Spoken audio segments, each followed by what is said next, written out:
বসুন্ধরার যে মিডিয়া যারা রয়েছে তারাও তো আপনি দেখেছেন 3 আগস্টে আপনার বসুন্ধরা মিডিয়ার মালিক কিভাবে বলেছিলেন যে এই সন্ত্রাসী কার্যক্রমকে তারা রুখে দিবে এবং হাসিনার হাতকে শক্তিশালী করবে। তারাই তো হচ্ছে গোলটেবিল কনফারেন্সের মধ্য দিয়ে আপনি তো বিভিন্ন মিডিয়ার এই শুধুমাত্র বসুন্ধরা না, বসুন্ধরা ছাড়া আরও অনেকগুলো গ্রুপ রয়েছে, অলিগার্ক শ্রেণী রয়েছে, তারাই হচ্ছে মূলত বাংলাদেশের রাজনীতিটাকে নিয়ন্ত্রণ করে। ধরেন আজকে আমি আছি, আমার বিরুদ্ধে কয়েকদিন পর দেখবেন যে বিভিন্নভাবে ভেরিফাই করার এক প্রচেষ্টা চালাবে, ক্যারেক্টার অ্যাসাসিনেশন করা হয়। আপনি দেখবেন একটা খুবই একটা স্ট্র্যাটেজিটা খুবই মানে প্যাটার্নটা সেম, বসুন্ধরা মিডিয়ার একটা প্যাটার্ন খুবই সেমভাবেই হচ্ছে একটা আরেকটা 1/11 ঘটানোর একটা হচ্ছে প্রেক্ষাপট তৈরি করছে, যে প্রেক্ষাপটের মধ্য দিয়ে তারা দেখবেন এই অভ্যুত্থানকে কিভাবে হচ্ছে প্রশ্নবিদ্ধ করা যায়, তারা হচ্ছে কিভাবে অভ্যুত্থানের নেতৃত্বকে প্রশ্নবিদ্ধ করা যায়। এবং তারা হচ্ছে তারা দেখবেন বিএনপির যারা সিনিয়র নেতৃবৃন্দ ছিল, আপনার তারেক জিয়া সাহেব ছিলেন, তারপর হচ্ছে দেশনেত্রী বেগম খালেদা জিয়াকে নিয়ে 5ই আগস্টের পূর্বে কিভাবে হচ্ছে ভেরিফাই করতো, কিভাবে আপনার তারেক জিয়াকে নিয়ে দুর্নীতির অভিযোগ এবং বলতো যে বিদেশে বসে হচ্ছে আপনার হচ্ছে দেশ বিরোধী চক্রান্তে লিপ্ত। আবার ওই মিডিয়াটা 5ই আগস্টের পরেই কিন্তু আবার তারেক জিয়াকে মহান বানানোর ভূমিকা নিয়েছে।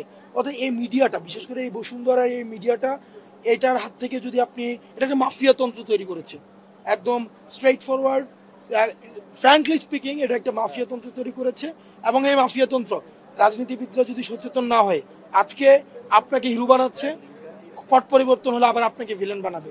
সেজন্য এই মিডিয়া নামে যে বাটপার রয়েছে, মিডিয়া নামে যে অলিগার্ক শ্রেণী রয়েছে, মিডিয়া নামে যে মাফিয়া তন্ত্র রয়েছে, সেগুলো থেকে যদি আমরা ফ্যাক্ট বেসড জার্নালিজম না করতে পারি, আপনাদের মনে হতে পারে আমরা এনসিপির ভিত্তিক জার্নালিজম দরকার নাই।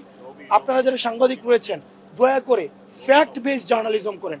আমি যদি অপরাধী হয়ে থাকি, তথ্য প্রমাণ সহ কোনো অভিযোগ থেকে থাকে, সেগুলো হচ্ছে ফ্যাক্ট বেসড প্রকাশ করুন।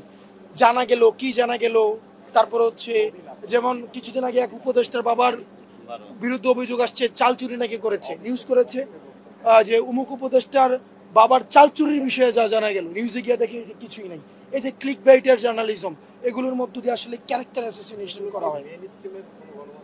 অবশ্যই বসুন্ধরার গণমাধ্যমগুলো যারা অভ্যুত্থানের পূর্বে আপনি দেখবেন এই গণতান্ত্রিক পট পরিবর্তনকে প্রশ্নবিদ্ধ করেছে, নির্বাচনের বৈধতা দিয়েছে, হাসিনাকে বৈধতা দিয়েছে। এবং 5ই আগস্টের পূর্বে হাসিনা যে বিজনেসম্যানদেরকে নিয়ে হচ্ছে প্রেস কনফারেন্স করেছে, ওখানে গিয়েও তারা কিন্তু হাসিনাকে বৈধতা দিয়েছে। আপনি দেখবেন হাসিনার হাতকে শক্তিশালী করার জন্য তারা হচ্ছে ওখানে শপথ দিয়েছে, হাসিনার কাফেলাতে তারা হচ্ছে হাসিনার সাথে জান্নাতে জাহান্নামে যাইতে চায়, এমনও কমিটমেন্ট দিয়েছে। এখন তাদেরকে দিয়ে আবার আপনি গণতন্ত্র হচ্ছে পুনঃপ্রতিষ্ঠা করতে চান, এই বিষয়গুলোকে আমরা সন্দেহের চোখে দেখি। আপনাদের সাংবাদিকদেরকে বলবো, আপনারা ফ্যাক্ট বেসড জার্নালিজম করেন, সেটা ক্ষমতার বিরুদ্ধে যাক অথবা ক্ষমতার পক্ষে যাক।